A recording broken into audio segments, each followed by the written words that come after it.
დილით უბრალოდ მუცლის ტკივილით გაიღვიძა. გამაყუჩებელი მიიღო და ეგონა რომ გაუვლიდა, მაგრამ ტკივილი არ გაქრა.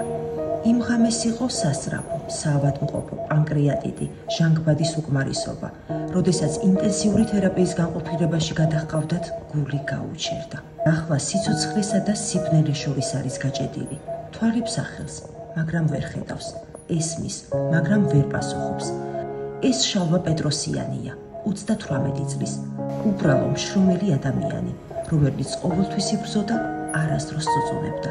ოჯახის შექმნაზე ოცნებობდა. დღეს მისი სიცოცხლე ვიწრო ძაბზე ჰკიდია.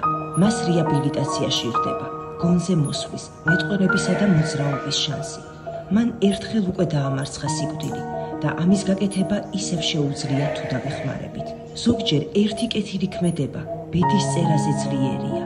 დაეხმარეთ შალვას და უბრუნდეს სიცოცხლეს. გადარიცხეთ ნებისმიერი თანხა ჩერნოვეცკის ფონდის ოფიციალური საიტის მეშვეობით.